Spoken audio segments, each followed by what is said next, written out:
नमस्कार, लोकतंत्र देख रहे हैं आप। मैं हूं आपके साथ नेहा दुबे। प्रधानमंत्री नरेंद्र मोदी ने श्रीनगर में अपनी पहली चुनावी जनसभा को संबोधित किया। यहां पर उन्होंने, आपको बता दें कि जिस तरह से संबोधन अपना दिया, उन्होंने कश्मीर के राजनीतिक खानदानों पर हमला किया और कहा कि कश्मीर की बर्बादी के लिए 3 खानदान जिम्मेदार है, लेकिन अब ये 3 खानदानों के शिकंजे में नहीं रहेगा। पीएम मोदी ने कहा कि पाकिस्तान के डिफेंस मिनिस्टर ने कांग्रेस नेशनल कॉन्फ्रेंस का खुलकर समर्थन किया है। उनका कहना है कि आर्टिकल 370 और 35A को लेकर कांग्रेस और एनसी का एजेंडा वही है जो पाकिस्तान का। इन आरोपों का कांग्रेस ने खुलकर विरोध किया और पलटवार किया। जाहिर है कि कश्मीर की जंग अब गर्मा गई है। विकास, परिवारवाद, आतंकवाद और पाकिस्तान, कोई भी दाव छोड़ा नहीं जा रहा है और ऐसे में कश्मीर की इस चुनावी और सियासी ताने बाने को आज हम समझने की कोशिश करेंगे। श्री नरेंद्र मोदी ने जम्मू कश्मीर के श्रीनगर में रैली को संबोधित किया और पार्टी के प्रत्याशी के लिए वोट मांगे। पीएम मोदी कांग्रेस, एनसी और पीडीपी पर हमला करते हुए दिखाई दिए। उन्होंने कहा, यहाँ की बर्बादी के लिए 3 खानदान जिम्मेदार है। यहाँ के 3 खानदानों ने जमहूरियत और कश्मीरियत दोनों को रौंदा है। मोदी ने कहा कि जम्मू कश्मीर को आतंक से आजाद कराना है, साजिश करने वालों को हराना है, यहाँ के नौजवानों को नौकरी का अवसर दिलाना है। हमारी एक और पीढ़ी नस्ल को इन 3 खानदानों के हाथों से तबाह होने नहीं दूंगा। हमारे नौजवान स्कूल कॉलेज से बाहर थे,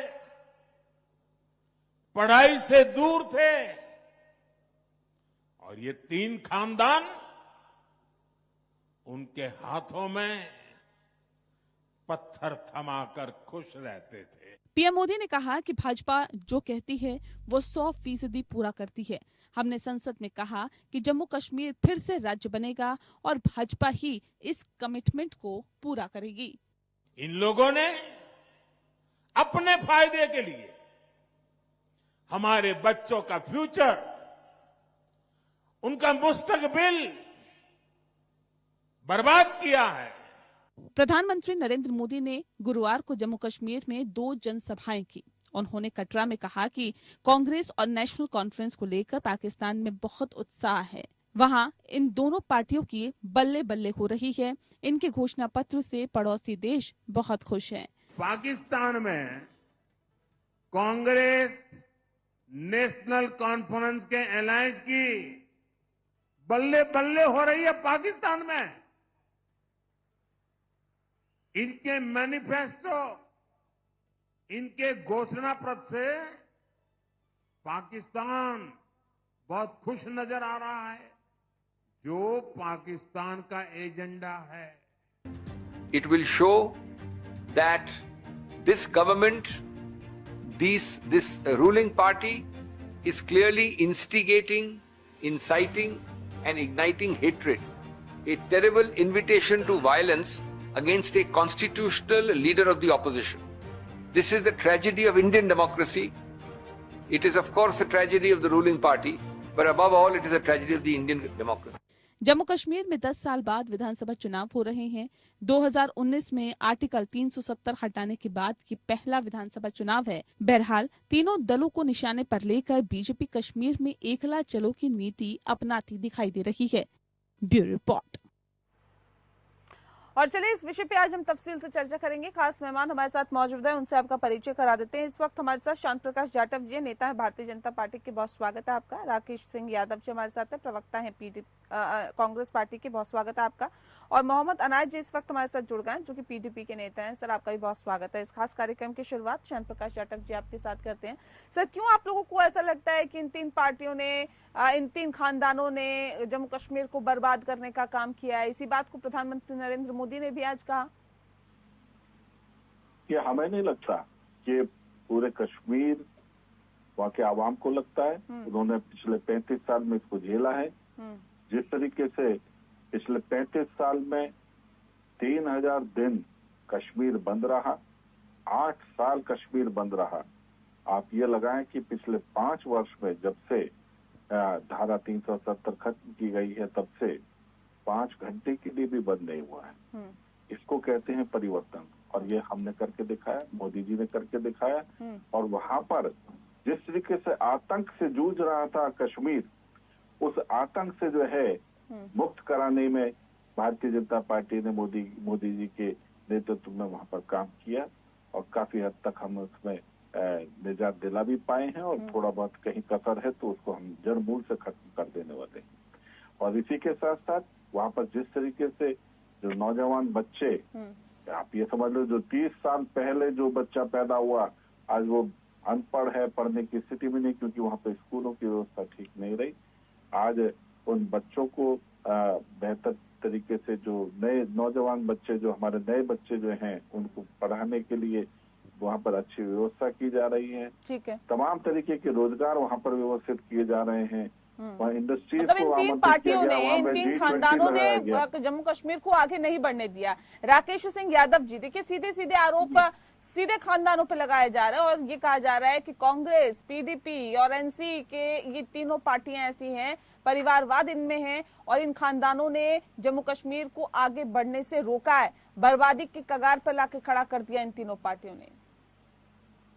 देखिए, जब से धारा 370 हटाई गई है और जब से लेके अब तक और पिछले 10 साल की गवर्नमेंट में कितना विकास करा है मोदी जी की सरकार ने, वो ये बताने को तैयार है, क्योंकि उनके पास कुछ बताने के लिए है नहीं। तो इसलिए किसी के खानदान का, किसी के घर का, किसी के परिवार का नाम कैसे बदनाम करना, उससे चुनाव अब आ गया है। ये नहीं बता पाए कि कितने युवाओं को रोजगार दिया है, क्या इंफ्रास्ट्रक्चर बनाया है पिछले 10 साल, तो क्या वहाँ तरक्की जम्मू कश्मीर में हुई और कितना सुरक्षित जम्मू कश्मीर हो गया है कि वहाँ कितने हमले हुए हैं सब जानते हैं, उसको दोहराने की जरूरत नहीं। आतंक मुक्त कहाँ हो गया है, ये बीजेपी के प्रवक्ता बोल रहे थे, देश भी सुन रहा था और लोगों के सामने है कि कितना आतंक मुक्त हुआ है। सवाल ये कि जम्मू कश्मीर की जनता चाहती है कि उसको भारत के साथ कैसे वो तरक्की करेंगे। 370 की धारा हटाना, उससे वहां कोई सिर्फ विकास हो जाएगा उस धारा के हटाने से या लगे रहने से विकास रुकाता, ये तो नहीं है। और कौन सा विकास बहुत ज्यादा हो गया 370, तो इसको वापस लाने से कौन सा विकास हो जाएगा ये भी बता दीजिए, क्योंकि आप लोग तो कहते हैं कि वापस लाने का कांग्रेस का या किसी भी दल का एक अपना खुद का एक मैनिफेस्टो हो सकता है, लेकिन कॉमन मिनिमम प्रोग्राम बनेगा जिस पर प्राथमिकता पे वहाँ विकास। पाकिस्तान तो सर ये कह रहा है कि पाकिस्तान के डिफेंस मिनिस्टर ने कांग्रेस नेशनल कॉन्फ्रेंस का खुलकर समर्थन किया। उनका कहना है कि आर्टिकल 370 और 35A को लेकर आना कांग्रेस और एनसी का एजेंडा है और वही हमारा यानी कि पाकिस्तान का एजेंडा है। तो मतलब पाकिस्तान के एजेंडे के साथ ही अब एनसी और कांग्रेस के गठबंधन का एजेंडा चल रहा है क्या, और कैसे लाइएगा ये भी बता दीजिए जरा।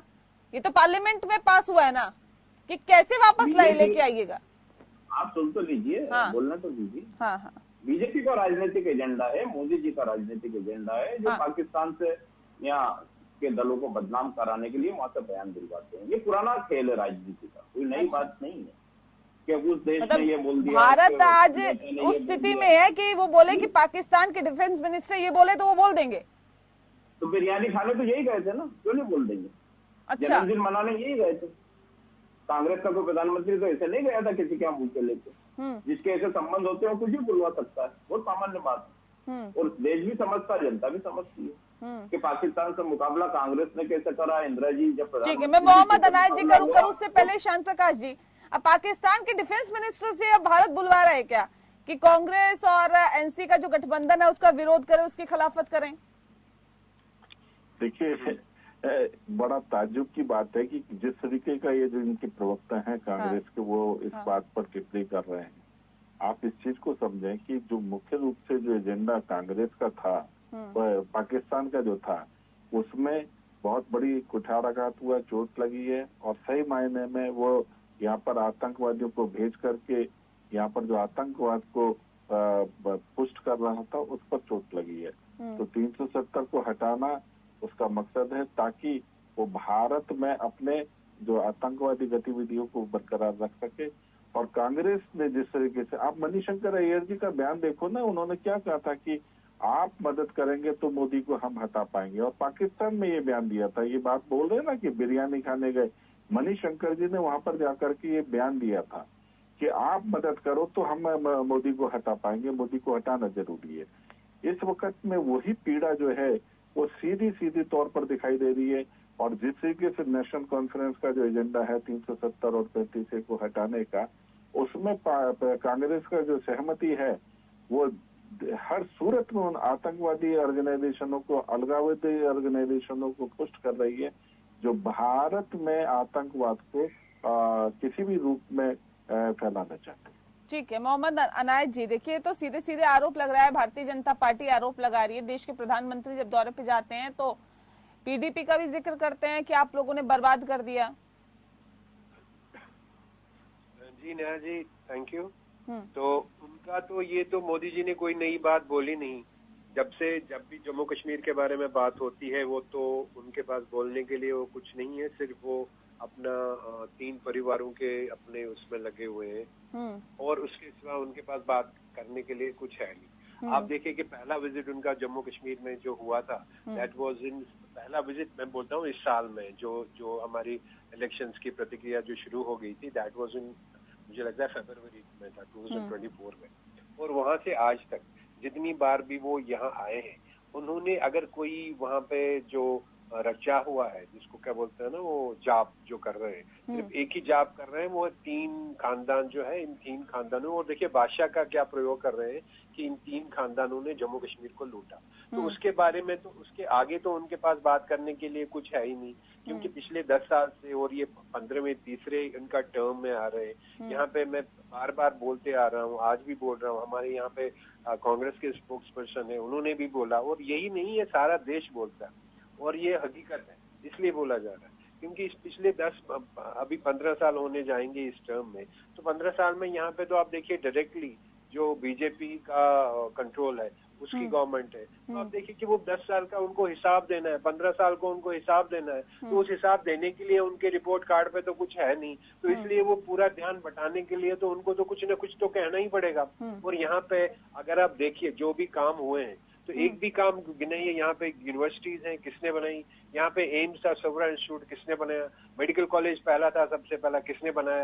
ये जब नए मेडिकल कॉलेज आए तो किनके दौर में हुए थे वो? और यहाँ पे जो उनको प्रोजेक्ट्स में जो आके हमारे मोदी जी ने इनॉग्रेशन किया था जब वो पहली सेकेंड टर्म में आए थे, तो वो प्रोजेक्ट्स किन लोग के शुरू किए हुए थे? इन्होंने तो उनके नीचे बाहर तख्ती लगा दी और उसको वो हटाए करके उसको अपने नाम कर दिया। और उन प्रोजेक्ट्स को भी देखिए कि उन प्रोजेक्ट्स का काम कहाँ पे पहुंचा हुआ। कल भी शायद मैंने आप ही के प्रोग्राम पे बोला था कि उन्होंने क्या क्या वादे किए थे, अच्छे दिन लाने के वादे किए थे, अच्छे दिन तो वो ये ला नहीं पाए हमारे लिए। और दूसरे के काम में श्याम प्रकाश यादव जी और अपना नाम लगाते हैं, ये कहाँ तक जायज है? देखिए तो सीधे सीधे कहा जा रहा है काम हमारा था, नाम आपका अपने करने की कोशिश में लग गए आप। और दूसरी बात इस बात को लेकर भी है ना सर, अगर बर्बाद करने वाले खानदानों में पीडीपी भी है, एनसीपी है, कांग्रेस भी है, सब है, तो फिर क्या भविष्य को सोच के ये बोला गया है आगे गठबंधन तो नहीं होगा ना ऐसे बर्बाद करने वाले लोगों के साथ? देखिए सही मायने में अगर आप जैसे इन्होंने अभी कहा कि आपने दिया क्या, तो सही मायने में कश्मीर को हमने 370 से मुक्ति दी और 370 से मुक्ति देने के कारण से वहां से जो आतंकवाद जो है वो खत्म हुआ। एक दौर था जिस वक्त में जो हमारे जो सैनिक हैं उनके हाथ में गुलेल पकड़ा दी थी इन लोगों ने कि आतंकवादियों का मुकाबला इन गुलेलों से करो। इससे ज्यादा दुर्भाग्यपूर्ण कुछ हो सकता है? किस तरीके से हमारे सैनिकों को वहाँ का जो आवाम है मतलब जो वो मारा करता था। तमाम वीडियो आज भी उपलब्ध हैं। ये कौन सी सुरक्षा की बात कर रहे हैं? वहाँ जाने में रूह कांपती थी। दोपहर 12 बजे के बाद में नमाज पढ़ने के बाद 1 बजे नमाज पढ़ने के बाद पथराव होगा, इसलिए उससे पहले आप लोग एयरपोर्ट पर पहुंच जाएं। मैं कई मरतबा इस चीज को मैंने झेला। ये वहाँ पे शांति की बात कर रहे हैं, वहाँ डेवलपमेंट, जब जहाँ पर माहौल ऐसा हो वहाँ डेवलपमेंट होगा। अरे पहले शांति लाने की आवश्यकता थी। आज 5 साल से वहाँ पर शांति के लिए जिस तरीके से काम किया है मोदी सरकार ने, अमित शाह जी के गृह मंत्री जी के सहयोग से इतना बेहतरीन तरीके से वहाँ काम हो रहा है। आज सब लोग सुरक्षित हैं। 30 साल में जाकर के वहाँ पर जो है सिनेमा हॉल खुले हैं, इससे बड़ी विडंबना हो सकती है? 30 साल से सिनेमा हॉल बंद, बाजार बंद, बाजारों में कुछ नहीं। ये डेवलपमेंट की बात कर रहे हैं। किसने इसको खराब किया? आप 3 परिवारों ने ही तो खराब किया, क्योंकि वहाँ पर नहीं तो कहते हैं ना इस स्थिति के लिए जिम्मेदार कौन है? भारतीय जनता पार्टी स्थिति के लिए जिम्मेदार है। इंटरनेट बंद, बाजार बंद, लोगों का कामकाज पूरी तरह से बंद है, इसके लिए जिम्मेदार कौन था? इसके लिए कह रहे हैं भारतीय जनता पार्टी जिम्मेदार थी। कुछ भी बोल रहे वहां का आवाम जानता अच्छी तरीके से। अब्दुल्ला जी ने क्या कहा कि अगर आपने धारा 370 को छुआ तो खून बहेगा। इतना भयभीत कर रखा था वहां के लोगों को, एक कतरा नहीं बहा। इतना डरा करके रखा कांग्रेस ने, एनसी ने, पीडीपी ने, धारा 370 हटेगी तो पता नहीं कितना खून बहेगा। ठीक है, मोहम्मद अनाज जी जवाब दीजिए, आप लोग सिर्फ डराने धमकाने के अलावा क्या कर पाए कश्मीर के लिए, बताइए। ऐसा तो नहीं है कि आपने शासन नहीं किया, शासन किया, लेकिन अगर कश्मीर उस हिसाब से नहीं डेवलप कर पाया तो इसका जिम्मेदार कौन है? क्या भारतीय जनता पार्टी इसकी जिम्मेदार है? अरे 10 साल से पहले भारतीय जनता पार्टी थी क्या केंद्र में या कश्मीर में? जिम्मेदार कौन है सर? आप ही लोगों ने तो शासन किया। मैं बता रहा हूँ आपको, शासन हमने किया। पहले तो उन्होंने बोल रहे हैं कि हमने 370 से मुक्ति दिला दी, जो ये जिस भाषा का प्रयोग कर रहे हैं, मुक्ति दिला दी। तो आप नहीं, तो ये बताइए 370 से डेवलपमेंट क्या हो रहा था? अभी वही राकेश जी आपके साथी बैठे हुए विपक्ष में ही हैं। आप मुझे बोलने दें। बोलिए। ये तो बोल रहे हैं कि हमने मुक्ति दिला दी। उन्होंने मुक्ति दिला दी तो यहाँ पे 6 महीने इंटरनेट क्यों सस्पेंड कर दिया गया? इंटरनेट सर्विसेज मुझे पूछे। और इंटरनेट सर्विसेज ही नहीं, यहाँ पे मोबाइल भैया वहाँ पर दहशतगर्द अपना काम ना कर पाए, वो वहाँ पर घाटी के माहौल को खराब ना कर पाए, इसलिए इंटरनेट बंद करना पड़ा। ये इंटरनेट जो है वहाँ की सुरक्षा और आप लोगों के जो वहाँ पर जो मंसूबे पूरे ना हो जाए उन लोगों को रोकने के लिए आपने 370 को खत्म करके कितना बड़ा काम किया, इतना बड़ा काम किया आपने कि पिछले पार्लियामेंट्री इलेक्शन में आपको यहाँ पे कैंडिडेट नहीं मिला जिसको आप खड़े कर सकते हैं। दूसरी चीज कि यहाँ जो आप बात कर रहे हैं कितनी खुशहाली आई, इतनी तरक्की लाई है, इतने लोगों को हमने खुश कर दिया। नहीं, आपको कैसे पता है कि आपको कैसे पता कि कैंडिडेट नहीं मिला? हो सकता है इनकी अपनी कोई स्ट्रेटजी हो, अपनी कोई रणनीति हो। वो तो पता चल रहा है, बिल्कुल पता चल रहा है। वो स्ट्रेटजी आज भी पता चल रही है कि 90 सीट्स पे ये इनको कैंडिडेट नहीं मिले तो 28 सीटें तो उन्होंने खाली छोड़ दी। नहीं तो अपनी रणनीति भी तो हो सकती है ना सर पार्टी की। खड़े कर दिए हैं कैंडिडेट्स, खड़े कर दिए हैं उन्होंने, प्रॉक्सी कैंडिडेट्स खड़े कर दिए हैं, लेकिन वो लोग हैं जिनको कल तक उन्होंने प्रतिबंध लगाया हुआ था, उनको अलगावादी बोल रहे थे, उनको आतंकवादी बोल रहे थे, उनको पाकिस्तान के एजेंट बोल रहे थे, उनको प्रॉक्सीज में डिफरेंट कॉन्स्टिट्यूंसीज में खड़ा करके आज बोल रहे हैं। और वो लोग भी बोल रहे हैं कि जब समय आएगा तो हमें बीजेपी के साथ इत्तेहाद करना पड़ेगा, तो हमें कोई संकोच नहीं होगा। ये है बीजेपी की तोड़ जोड़ की राजनीति। तो सर तोड़ जोड़ की राजनीति तो तब भी थी ना मोहम्मद अनाज जी, जब भारतीय जनता पार्टी के साथ आपने गठबंधन कर लिया था। तो पता चला ना हमने, तो उसी दौरान तो हमें पता चला कि बीजेपी का असली रूप है क्या। उससे पहले नहीं पता था, तो उसी समय पता चला, बड़ी जल्दी पता चल गया सर। आप जितना आप मुझसे न्याय जी ये पूछ रहे हैं, उस समय तो पीडीपी बहुत अच्छी थी, नेशनलिस्ट पार्टी थी, प्रो नेशनलिस्ट पार्टी थी। It was hard on the सवाल मैं पूछ लूं तो फिर नहीं, ये बताइए कि सवाल पूछना गलत है क्या? तो आज यही लोग बोल रहे हैं, क्या ये गवर्नमेंट का हिस्सा नहीं था? ये जो बोल रहे थे हमने अलगावाद को या आतंकवाद को हमने बढ़ावा दिया, क्या उस समय ये श्याम प्रकाश यादव जी जवाब दीजिए सर। अभी जो है इस पार्टी ने बर्बाद कर दिया, इस खानदान ने बर्बाद कर दिया। उस वक्त तो बहुत अच्छी पार्टी थी, आपकी सहयोगी थी, जब इनके साथ गठबंधन कर लिया था। देखिए पीडीपी के साथ में गठबंधन करने का पीछे भी एक राजनीति है। देखो इनफैक्ट इनका शासन वहां पर रहा, पूरा पार्टी का होल्ड इनका था, तो जाहिर सी बात है किसी के साथ जुड़ करके ही वहां पर जो समस्या है आतंकवाद की, उस चीज को समझने की जरूरत थी। और उस काम को हमने बहुत बखूबी तरीके से किया वहां के लोगों में जाकर के। आप सही कह रहे हैं कि वहां पर आपने कहा ना कि हम सभी सीटों पर लोगों को खड़ा नहीं कर पा रहे, क्योंकि उन सारी सीटों के ऊपर आप लोग बहुत बुरी तरीके से काबिज हैं। तो सही, इनका कहना गलत नहीं है। हम धारा 370 हमने हटाई जरूर है, मगर अभी आवाम में जिस तरीके से आप लोग फैले हुए हैं तो डेफिनेटली हम वहां पर अपने प्रत्याशियों को खड़ा नहीं कर पा रहे।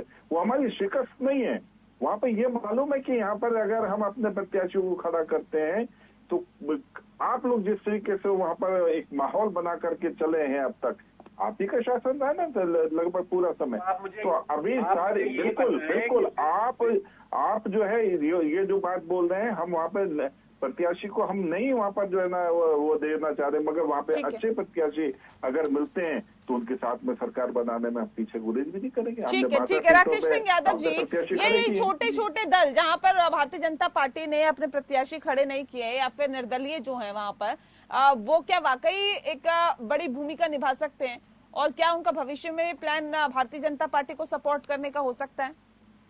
देखिए, बीजेपी के प्रवक्ता ने स्वीकार करा कि उनके पास तो उम्मीदवार नहीं है यहाँ ना, जिसका मतलब है कि वहाँ की आवाम केंद्र सरकार या भाजपा के साथ नहीं है। अब अगर आवाम को ये आतंकवादी बोलते हैं, अभी बात कर रहे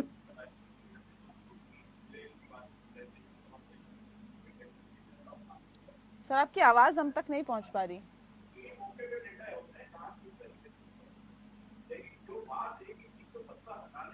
राकेश जी, आपकी आवाज हम तक नहीं पहुंच पा रही।